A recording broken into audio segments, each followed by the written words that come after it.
Your screen will go dark in 20 seconds. Put on your headphones, close your eyes, and immerse yourself in the story.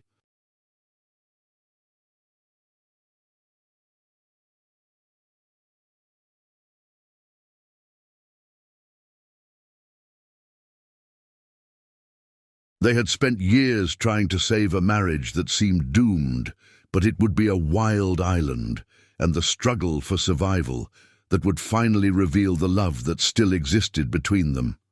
The waves crashed violently against the boat as Ethan held onto the railing and shouted, "Claire, hold on!" as if his own life depended on it.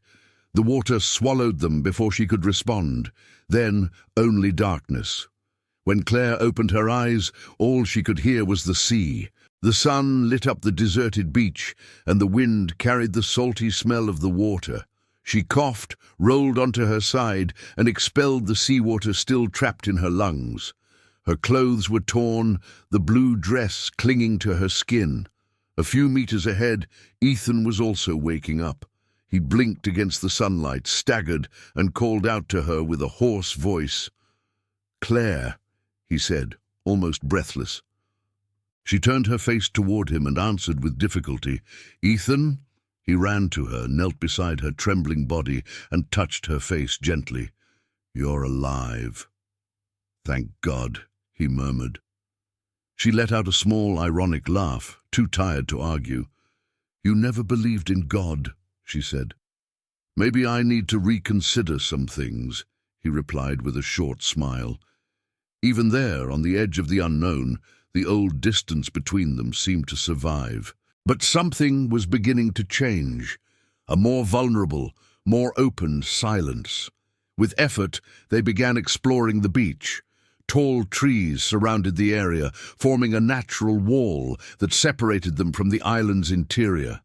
There were no boats, no voices, no sign of life. "This is a nightmare," Claire murmured as she looked at the horizon. "It's not a nightmare. It's where we are. And we need to figure out how to get out of here," Ethan said, maintaining his usual pragmatic posture. She sighed, irritated. "You talk like this is a work meeting." "It's survival, Claire," he replied without raising his voice.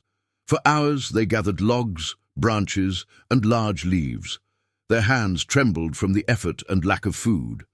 The silent tension was almost tangible, as if every movement was a memory of past fights. "If we're really stuck here, we're going to need to work together," she said, struggling. "Maybe it's the first time we've ever truly done that," he replied. It was the first spark of something different. When evening fell, dark clouds gathered quickly. Heavy rain poured over the island, and their makeshift shelter barely held. They sat under the trembling leaves, shoulder to shoulder, but not completely touching. "Remember our first trip? The cabin in the mountains?" she asked, as she watched the rain run down.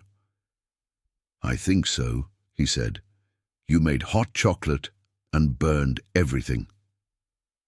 You drank it anyway. I was in love. It made everything taste good." He took a deep breath. "Don't talk as if that's over," he said, almost like a plea. "It's been a long time since I recognized the man I married," she admitted. He lowered his eyes. "Things fell apart, and I didn't know how to fix them." They stayed silent as the storm turned the night into a grey blur. Something in them, however, was beginning to break. And maybe that was what needed to happen. The following morning came mercilessly. Their throats burned. They needed fresh water. "If we dig in certain spots, water can rise from the ground," Ethan said as he examined the terrain. "Then let's dig," she replied, exhausted. For an hour, they opened a small pit using sharp stones and pieces of wood. The heat was unbearable. Sweat ran down their faces, backs, and arms. "You work too much," she said suddenly, without looking at him. "I just wanted you to be present." "I know," he said, too tired to pretend he didn't understand. She was about to continue when her foot slipped. She fell, and her leg hit a sharp stone hidden in the sand. The cut opened instantly. "Ah!" she screamed. Ethan panicked and ran to her. "Claire, let me see," he said, kneeling beside her. She held her ankle, but the pain was too strong. "I'm fine. It just hurt," she said, even though she knew it wasn't true. "You're bleeding a lot," he said, worried. He tore part of his own shirt, soaked it in seawater, and pressed it onto the cut. "It's going to sting," he warned. "Just do it," she said, squeezing her eyes shut. When he touched the wound, her scream echoed through the air. She grabbed his shoulder tightly, trembling. He kept his hand steady. "Almost there. Breathe," he murmured. She breathed, feeling the warmth of his hand, the care, the tenderness she had missed for so many years. You didn't take care of me like this anymore," she whispered. He looked directly at her. "I got lost, Claire. But I'm trying to find my way back." She swallowed her tears. Something inside her opened like the sky after a storm. The dinner by the fire. At dusk, Ethan returned with a skinny fish he had managed to catch. "Dinner for two," he said proudly. "This looks more like a snack," she replied with a faint smile. "It's gourmet Wild Island edition," he joked. The fire lit their faces, bringing a warmth that felt different, more intimate, more familiar. While the fish cooked, Ethan checked her bandage. "Is it better?" he asked. "It is, because you took care of it," she replied. He looked away. "I'm sorry, Claire, for everything I made you carry alone." She hesitated before asking, "And why are you saying this now?" "Because today, when you fell, I felt scared of losing you, and I realized I had already been losing you for years, because of my neglect." She didn't respond immediately. She just watched the flames reflecting in his eyes. "I pushed you away too," she admitted quietly. "I built walls, when all I wanted was for you to fight for me." He slowly extended his hand and touched hers. She didn't pull away. For a few seconds they stayed that way, hands together, breathing calmly, the fire crackling between them. The silence finally felt comfortable. Later, they lay down on the warm sand, looking at the starry sky. The wind blew softly, carrying the smell of the sea. "When did we lose ourselves like this?" she asked. "When I started believing that work was proof of love, and not you," he replied. She moved closer, resting her head on his shoulder. "I want to try again," she whispered. He turned his face toward hers. "So do I. More than anything." She touched his cheek with her fingertips. "Then let's try." He brushed a strand of hair from her face and murmured, "One step at a time." She smiled before closing her eyes. He kissed her. A slow, deep kiss made of forgiveness, regret, and love reborn. In the following days, they worked together. They improved the shelter, found fruit, stored water. Claire walked better, and Ethan stayed by her side, attentive, present. One afternoon, while walking along the beach, she held his hand. "Do you think, if we hadn't ended up here, we would still have a chance?" she asked. He squeezed her hand. "I don't know," he replied, "but I know we have one now, and I'm not wasting it." She smiled, a real smile, one he hadn't seen in years. The breeze moved her hair, and he wrapped an arm around her waist, pulling her closer. "This island isn't a prison," she said. "It's what saved us," he finished. And they kissed again, as if it were truly the first time. Because in a way, it was. That same night, as they walked along the beach, the wind began to blow harder, lifting the sand around their feet. Claire frowned. "This doesn't look normal," she said. Ethan looked at the sky. Heavy clouds were forming out of nowhere, like a dark wall advancing over the island. "A storm is coming," he said, worried. They ran to their shelter, but the wind was rising too fast. Leaves shook, branches groaned, and the sea roared like a hungry beast.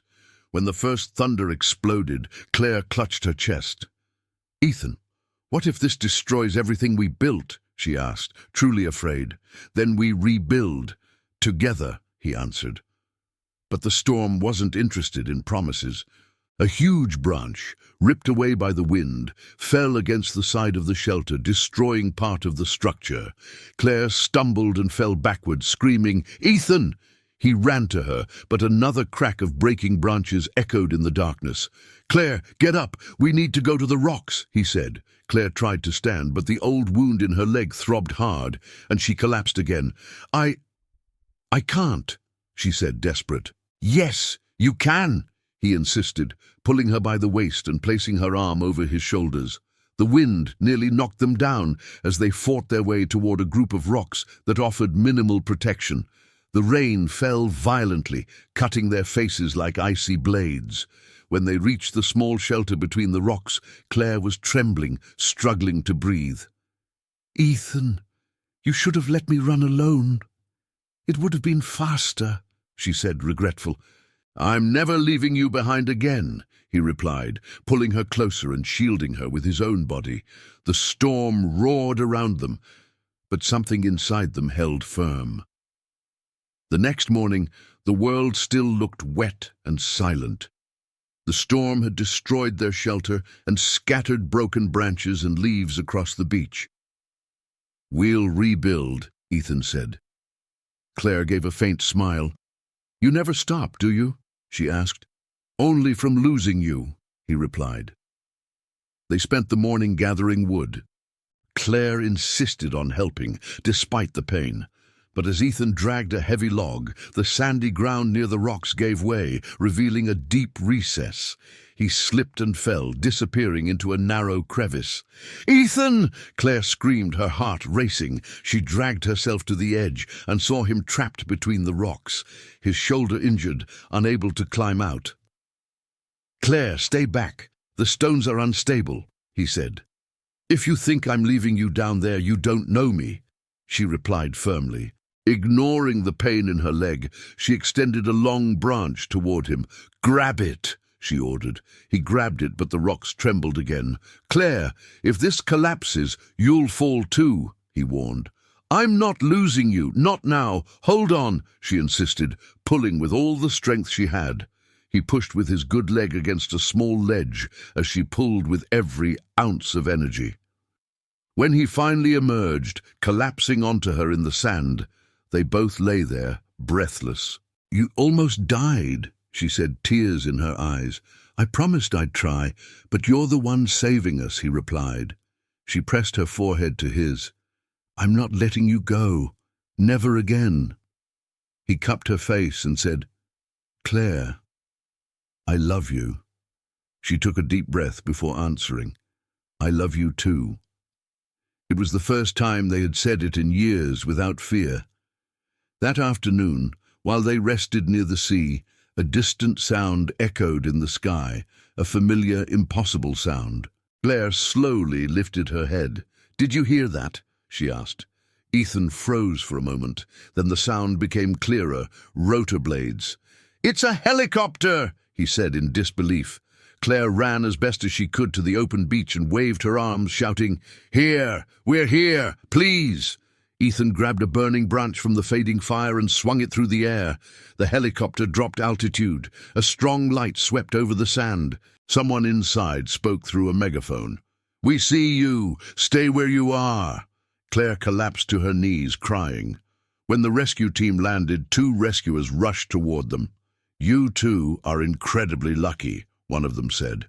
Ethan held Claire's hand. "It wasn't luck," he said. "It was her." Claire turned to him, surprised. "It was us," she corrected, squeezing his hand. As they were lifted into the helicopter, she looked at the island growing smaller in the distance. "This island saved our marriage," she said, emotional. Ethan wrapped his arm around her shoulders. "This island healed us," he replied.